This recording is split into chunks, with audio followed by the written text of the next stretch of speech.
The person who created the Asch experiment was named Solomon Asch. Asch. I don't know how you pronounce it. He basically just showed like he was a Polish American who was known to always do like different experiments, like conformity experiments. Actually born in Poland, I think Warsaw, I don't know how you pronounce it. He was born in Poland and he immigrated to the United States when he was 13, and he went to college to get his PhD in psychology. He was always interested in psychology, so when he went to college to get his PhD in it, he graduated from Columbia State. He was actually like a very famous psychologist because he like what he did basically contributed to more so social psychology, but he contributed like a lot to psychology, and what he did in the past actually like paved the way for future psychologists that's studying social, like the branch socials in social psychology.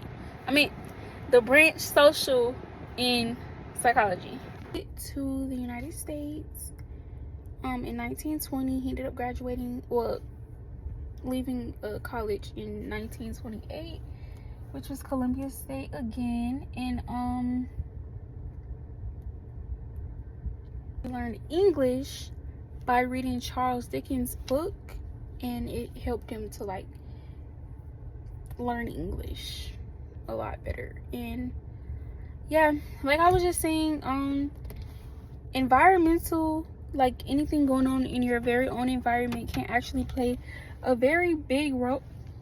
It can actually play a very big role in like your day-to-day life and how you grow up. Like if, for example, if everyone in your community is just so stuck up and they don't really spend time together, then when you grow up, you're most likely gonna be so like, it's like stranged out by communities who are more together, and communities who like end up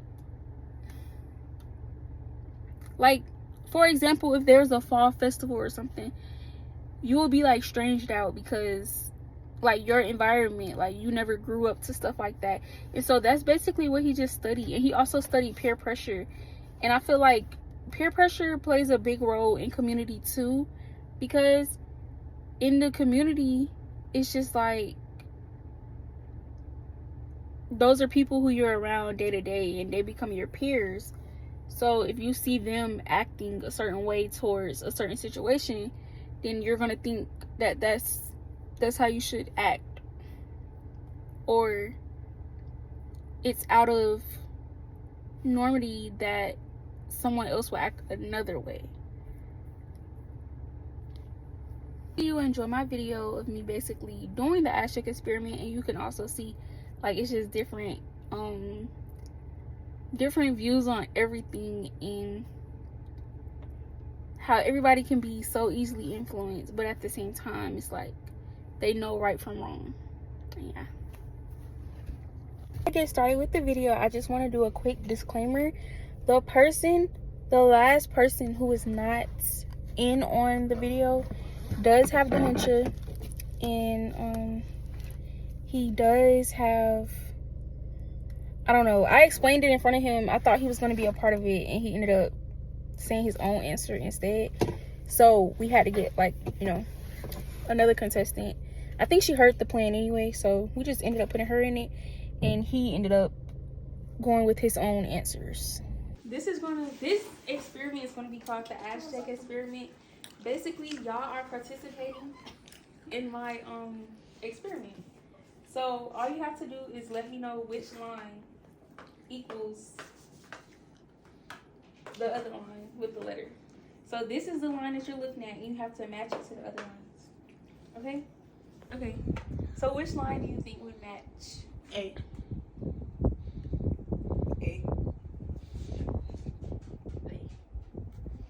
Phil, which line do you think matches? Which?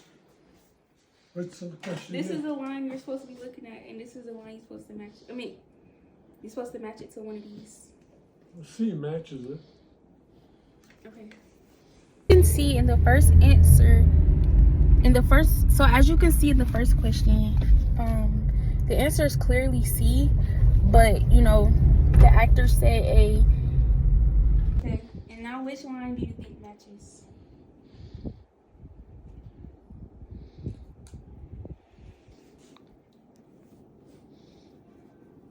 C. C. Which line do you think matches? What am I trying to do? You're supposed to be matching the line to one of these three. Match this line to A, B, or C. I won't match any of them. Phil, which one do you think it matches? A, B, or C? The closest? It's closest to A. So, in this second video, of course the answer was A, but he said... I'm sorry. Of course the answer was A, yeah. And he continued to say, like, you know, the right answers, and he said his own answer. Now, round 3, which one do you think matches?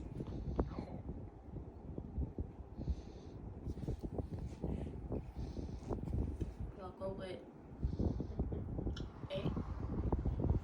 A. A. Which one do you think matches? Matches this one? Mm-hmm. None of them do. The closest. Oh, A, I guess. First in this one, he said B. I'm sorry, the answer was B, but he actually stated that it was A. And I'm not really sure if it was because my lines looked like they was close or something, but he definitely, either he heard everybody saying A, so he was just like, okay, maybe it is A. Or he actually thought it was A. I'm not sure, but yes. Well, it doesn't match any of them. Okay, we're just gonna go with A. This shows that the last contestant, who was not a part of the experiment, has a high confidence level in where he hears all the wrong answers, but he still conforms to his own belief. The person being questioned actually answered C, which was, it wasn't necessarily surprising, but it was, you know, I expected for him to go along with everyone else, but that actually showed me that his confidence levels was up there. I don't know if it was because he has dementia, or if it was just because, like, and he didn't, like, you know, understand what was really going on, or it was just because, like, he heard everybody saying, you know, the wrong answer, but he knows in a room full of yeses, he's gonna be a no.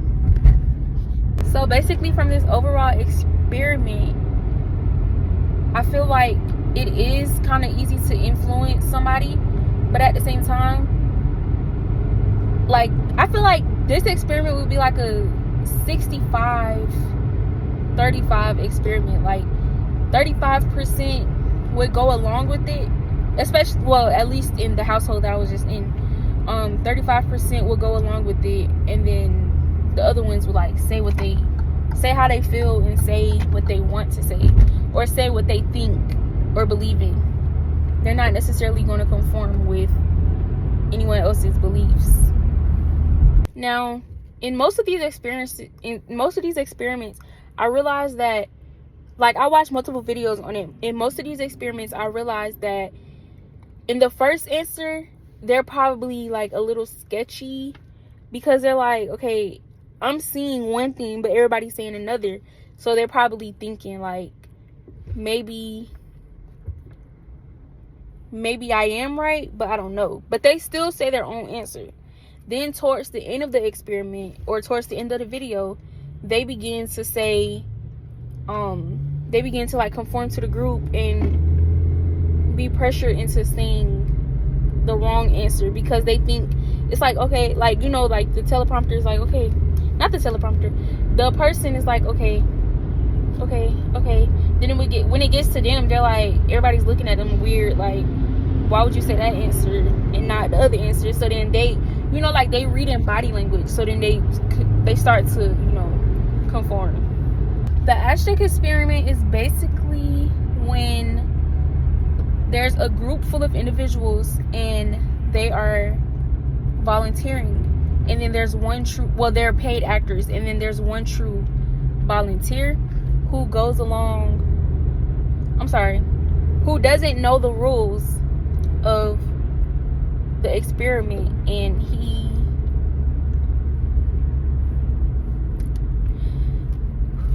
doesn't know the rules of the experiment, and he either has to like, he's either peer pressure into saying the wrong answer, or he's confident enough to say his own answer and his own belief in what line he believes is the correct line.